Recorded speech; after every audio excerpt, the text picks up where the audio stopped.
Hello বন্ধুরা, আমি সুজাত। ওয়েলকাম ব্যাক টু প্রয়াস স্টেপটুকুল ইউটিউব চ্যানেলে। আজকে আমরা ডিসকাশন করব হচ্ছে অনুপাত সমানুপাত সংক্রান্ত 10টি কোশ্চেন। অর্থাৎ এখানে আমরা অনুপাত রিলেটেড যে 4টি চ্যাপ্টার আছে, বেসিক্যালি অনুপাত, তারপরে হচ্ছে অংশীদারি, বয়স সংক্রান্ত অঙ্ক এবং মিশ্রণ, এই 4টা চ্যাপ্টার রিলেটেড আমরা হচ্ছে বেসিক্যালি অঙ্ক ডিসকাশন করব এই 10টা কোশ্চেনের মধ্যে। তো ফার্স্ট কোশ্চেনটা দেখো আমাদের কী বলেছে, 2-এর পাওয়ার হচ্ছে 1.5 আর 2-এর পাওয়ার হচ্ছে 0.5, অনুপাতটির মান কত? এই অঙ্কটা আমরা আগেও দেখেছিলাম অনুপাত চ্যাপ্টার, তাই আমি আবার নিয়েছি।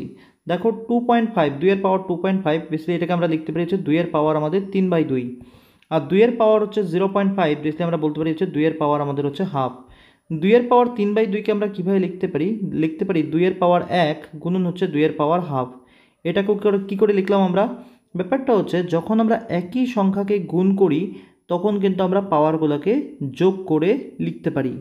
তাহলে যেটা আমাদের ছিল হচ্ছে 2-এর পাওয়ার 3/2, সেটাই কিন্তু আমরা লিখতে পারি 2-এর পাওয়ার 1 গুণন হচ্ছে 2-এর পাওয়ার হাফ, কারণ 1 আর হাফ যোগ করলে কিন্তু আমাদের 3/2 হয়।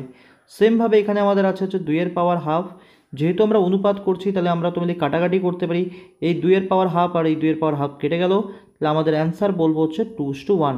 তাহলে অপশান এ আমাদের অ্যান্সার। আশা করি ক্লিয়ার হলো।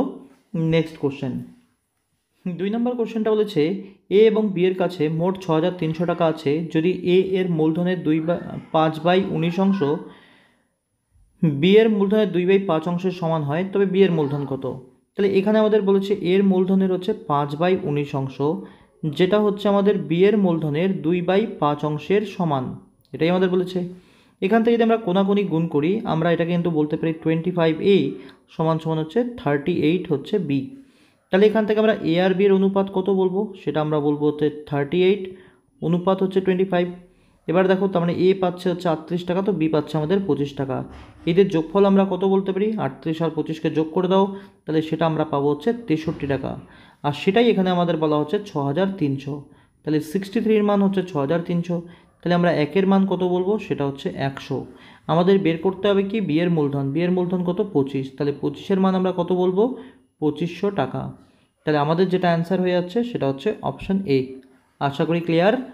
নেক্সট কোশ্চেন, 3 নম্বর কোশ্চেনটা কি বলেছে, 30 লিটারের একটি অ্যাসিডের মিশ্রণে অ্যাসিড আর জলের অনুপাত হচ্ছে আমাদের 2:3। মিশ্রণটিতে কত লিটার জল ঢাললে মিশ্রণটিতে অ্যাসিড আর জলের অনুপাত 2:5 হবে? তাহলে 30 লিটারের একটা মিশ্রণ আছে, যেখানে আমাদের বলেছে অ্যাসিড আর জলের যে অনুপাত সেটা আমাদের বলেছে 2:3। আমাদের বলেছে কি মিশ্রণটিতে কত লিটার জল ঢাললে, তাহলে আমরা কি মেশাবো, জল মেশাবো। মেশানোর পর আমাদের নতুন যে অনুপাতটা তৈরি হবে সেটা হবে 2:5। এবার একটা জিনিস দেখো, আমরা অ্যাসিড তো মেশাবো না, তাহলে অ্যাসিডের পরিমাণ আগে যা ছিল বর্তমানে সেম থাকবে। এবার দেখো অ্যাসিড আর জল যোগ করলে আমরা কত বলতে পারি 5, তাহলে আমরা বলতে পারি হচ্ছে 5-এর মান হচ্ছে 30। এই হিসাব মতো আমরা একের মান কত বলতে পারি 6। তাহলে অ্যাসিডের পরিমাণ প্রথমেও যা ছিল এখনও তাই আছে। জল কত ছিল আগে 3 ছিল, এখন কত হয়েছে 5। 3-এর থেকে 5 হয়েছে, কত বেড়েছে আমরা বলতে পারি 2 ইউনিট। তাহলে একের মান যদি আমরা 6 বলি তো 2-এর মান আমরা কত বলবো, সেটা হচ্ছে 12। তাহলে আমরা কতটা মিলে হচ্ছে জল মেশালাম, 12 লিটার জল মেশালাম। তাহলে আমাদের যেটা অ্যান্সার সেটা হচ্ছে option D. Clear. Next question, 4 নম্বর কোশ্চেনটা কি বলেছে, এক্স সমান 1/3 ওয়াই, আবার ওয়াই সমান 1/2 জেড, তবে এক্স অনুপাত ওয়াই অনুপাত জেডের মান কত হবে? তাহলে দেখো এক্স সমান সমান আমাদের বলা আছে হচ্ছে 1/3 ওয়াই, তাহলে এখান থেকে আমরা এক্স বাই ওয়াই সমান সমান বলতে পারি হচ্ছে 1/3, অর্থাৎ আমরা বলতে পারি এক্স আর ওয়াইয়ের যে অনুপাত সেটা আমাদের হচ্ছে 1:3। সেমভাবে আমাদের ওয়াই সমান সমান আমাদের বলা হচ্ছে 1/2 জেড, অর্থাৎ আমরা তাহলে এখান থেকে এটাও বলতে পারি যে ওয়াই আর জেডের যে অনুপাতটা হবে সেটা হবে কিন্তু 1:2। এবার দেখো এখানে ওয়াইয়ের মান 3, এখানে ওয়াইয়ের মান 1, তাহলে এটাকে যদি আমরা ওয়াইয়ের মান 3 করতে চাই এটাকে জাস্ট 3 দিয়ে গুণ করে নাও। তাহলে এখানে আমরা বলতে পারি এক্স আর ওয়াইয়ের অনুপাত 1:3।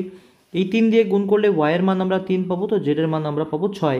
তাহলে এখানে ওয়াই 3, তো জেড কত হয়ে যাচ্ছে 6। তাহলে আমাদের এক্স অনুপাত ওয়াই অনুপাত জেড কত হবে 1:3:6। তাহলে অপশান সি আমাদের অ্যান্সার। আশা করি ক্লিয়ার। নেক্সট কোশ্চেন, 5 নম্বর কোশ্চেনটা বলেছে দুটি সংকর ধাতু এ ও বি তে সোনা ও তামার অনুপাত যথাক্রমে 7:2 এবং 7:11। এ ও বি ধাতু দুটির সমপরিমাণ মেশালে নতুন ধাতুতে সোনা ও তামার নতুন অনুপাত কত হবে? তাহলে দেখো প্রথম যে আমাদের হচ্ছে সংকর ধাতুটা আছে সেখানে হচ্ছে আমাদের সোনা, যেখানে আমাদের হচ্ছে সোনা ও তামা, তার অনুপাত আমাদের কত বলা আছে 7:2। আর দ্বিতীয়টার মধ্যে আমাদের কত বলা আছে 7:11। আমরা কি অনুপাতে মেশাবো, সমপরিমাণে মেশাবো। তাই দেখো 7 আর 2 যোগ করলে কত হয় 9, আর 7 আর 11 যোগ করলে কত হচ্ছে 18।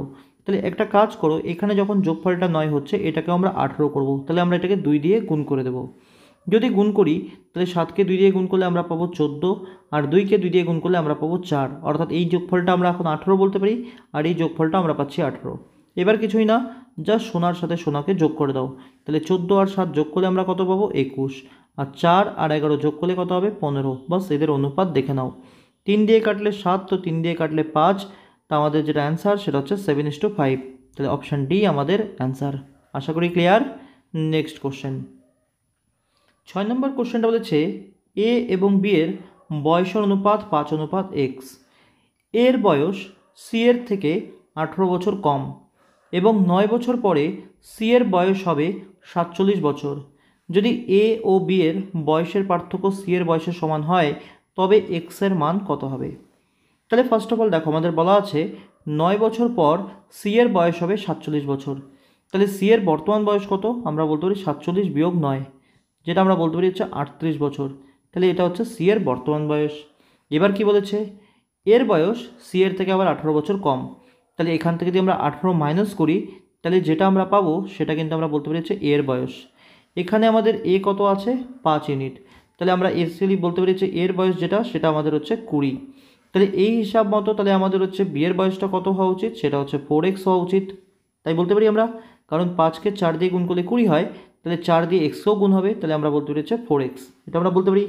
তাহলে যেটা বি এর বয়স সেটা আমরা বলছি 4x, আর যেটা এর বয়স সেটা হচ্ছে 20। আমাদের কি বলেছে, যদি এ ও বি এর বয়সের পার্থক্য সি এর বয়সের সমান হয় তাহলে বি এর বয়সটা ক্লিয়ারলি আমাদের বড় হবে আর এর বয়সটা তো ছোটো হবে। তাহলে এদের যে বিয়োগফলটা সেটা কিন্তু হচ্ছে আবার সি এর বয়সের সমান, আর সি এর বয়স কত আমাদের 38, তাহলে এটা সমান সমানই আমরা 38 লিখতে পারি। তাহলে এখান থেকে আমরা 4x সমান সমান কত বলবো, সেটা বলবো হচ্ছে 58। তাহলে আমরা x এর মান কত বলবো, 58কে 4 দিয়ে ভাগ করে দাও, যেটা আমরা পাবো হচ্ছে 14.5। তাহলে আমাদের যেটা অ্যান্সার সেটা হচ্ছে অপশান সি। আশা করি ক্লিয়ার হলো, খুব সুন্দর অঙ্ক, ভালোভাবে তোমরা প্র্যাকটিস করে নাও। নেক্সট কোশ্চেন, 7 নম্বর কোশ্চেনটা বলেছে দুটি সংখ্যার অনুপাত 19:11। সংখ্যা দুটির একটি অন্যটি থেকে 40 বেশি হলে সংখ্যা দুটির যোগফল কত হবে। তাহলে দুটো সংখ্যার অনুপাত দেওয়া আছে 19:11।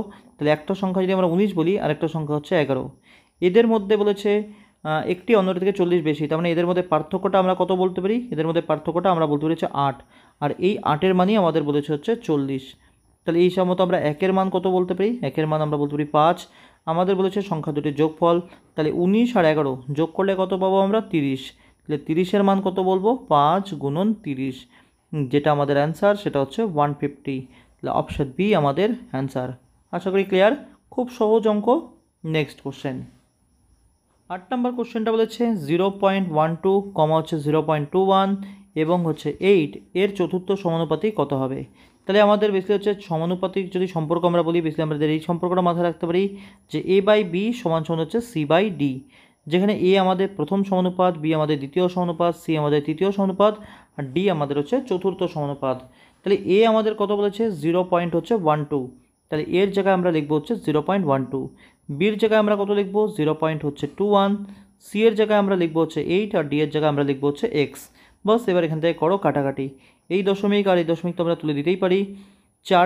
3 দিয়ে কাটলে এটা আমরা পাবো 4, তো এটা 3 দিয়ে কাটলে আমরা পাবো হচ্ছে 7। 4 দিয়ে যদি আমরা 8কে কেটে দিই 2, তাহলে আমরা এক্সের মান কত বলবো 7 গুণন 2, যেটা আমাদের হচ্ছে 14। তাহলে অপশান সি আমাদের অ্যান্সার। আশা করি ক্লিয়ার। নেক্সট কোশ্চেন, 9 নম্বর কোশ্চেন কি বলেছে, বলেছে পিতার বর্তমান বয়স তার পুত্রের বয়সের 3 গুণের থেকে 3 বছর বেশি।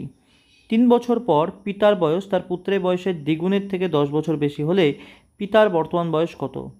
তাহলে ব্যাপারটা দেখো, আমরা যদি পুত্রের বয়স যদি এক্স ধরে নিই তাহলে পিতার বর্তমান বয়স আমরা কত বলবো, পিতার বর্তমান বয়স বলবো আমরা 3x + 3, এটা পিতার বয়স। এবার কি বলেছে 3 বছর পরে, তাহলে 3 বছর পর পিতার বয়স আমাদের হয়ে যাবে 3x + 3 + 3, আর পুত্রের বয়স আমাদের হয়ে যাবে আবার x + 3। তাহলে বলেছে 3 বছর পর পিতার বয়স তার পুত্রের বয়সের দ্বিগুণের থেকে, তাহলে দ্বিগুণের থেকে 10 বছর বেশি, আরও 10 অ্যাড করে দাও, তাহলে এটা এই পিতার বয়স আর পুত্রের বয়স আমাদের কী হবে, সমান। বাস এবার এখান থেকে আমরা করব সমীকরণ, মানে সমাধান করব। তাহলে আমরা বলতে পারি হচ্ছে 3x প্লাস হচ্ছে 6, এই 2 দিয়ে যদি আমরা এক্সকে গুণ করি আমরা পাবো 2x, আর এখানে আমাদের 6, তো এদিকে আমাদের হচ্ছে 10। এই 6 আর এই 6 তো কেটে দিতেই পারি, 3x থেকে 2x মাইনাস করলে আমরা পাবো x, তো এক্সের মান আমরা পাচ্ছি হচ্ছে 10। আমাদের বের করতে কি বলেছে, পিতার বর্তমান বয়স। পিতার বর্তমান বয়স কত বলবো, 3x প্লাস 3, অর্থাৎ 3 গুণন 10 যোগ 3। তাহলে সেক্ষেত্রে পিতার বয়স আমাদের দাঁড়াচ্ছে 33 বছর। তাহলে অপশান এ আমাদের অ্যান্সার। আশা করি ক্লিয়ার। নেক্সট কোশ্চেন, 10 নম্বর কোশ্চেনটা বলেছে এ কমা বি ও সি একটি যৌথ ব্যবসায় 14,400 টাকা বিনিয়োগ করে বছরে লাভ্যাংশের মধ্যে এ 1250 টাকা, বি 2500 টাকা এবং সি 3750 টাকা পায়, তবে সি কত টাকা বিনিয়োগ করেছিল। ফার্স্ট অফ অল দেখো, এখানে এবিসি একটা যৌথ ব্যবসায় টোটাল মানে মোট হচ্ছে 14,400 টাকা তারা বিনিয়োগ করেছে। বছর শেষে এর লাভ্যাংশ বলা আছে, বির লাভ্যাংশ বলা আছে এবং সি এর লাভ্যাংশ বলা আছে। তাহলে যদি আমাদের লাভের অনুপাত দেখে নিই, তাহলে 1250, এখানে আমাদের হচ্ছে 2500, আর এখানে আমাদের হচ্ছে 3750। এখান থেকে একটা করে শূন্য আমরা কেটে দিতে পারি। প্রত্যেকটাকে যদি আমরা 125 দিয়ে ভাগ করে দিই, তাহলে আমরা অনুপাত পাবো হচ্ছে 1:2:3। এই অনুপাতটা আমরা কি বলতে পারি, তাদের লাভ্যাংশের অনুপাত।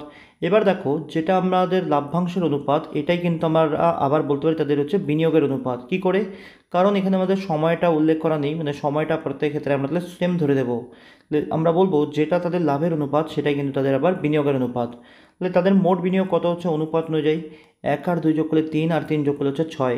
তাহলে যেটা হচ্ছে 6, সেটাই আমরা এখানে বলতে পারি আবার 14,400 টাকা। তাহলে এই হিসাব মতো আমরা একের মান কত বলবো, সেটা হচ্ছে 2400 টাকা। আমাদের বের করতে হচ্ছে সি কত টাকা বিনিয়োগ করেছিল, সি বিনিয়োগ করেছিল 3 টাকা, আর 3 টাকা সমান সমান আমরা কত বলবো, সেটা হচ্ছে 7,200 টাকা। তাহলে আমাদের যেটা অ্যান্সার সেটা হচ্ছে অপশান সি।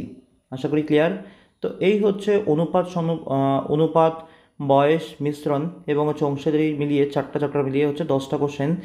আশা করি এই কোশ্চেনগুলো তোমরা হচ্ছে প্রত্যেকটাই সলভ করেছো। আর তোমাদেরকে একটাই অনুরোধ করবো, যদি এই ভিডিওগুলো তোমাদের হচ্ছে হেল্প করে, তোমরা ভিডিওগুলো তোমাদের বন্ধুদের কাইন্ডলি একটু শেয়ার করো, চ্যানেলটা অবশ্যই সাবস্ক্রাইব করো আর বেল আইকনটা অবশ্যই প্রেস করো। Thank you. নেক্সট ভিডিওতে আমাদের আবার দেখা হবে।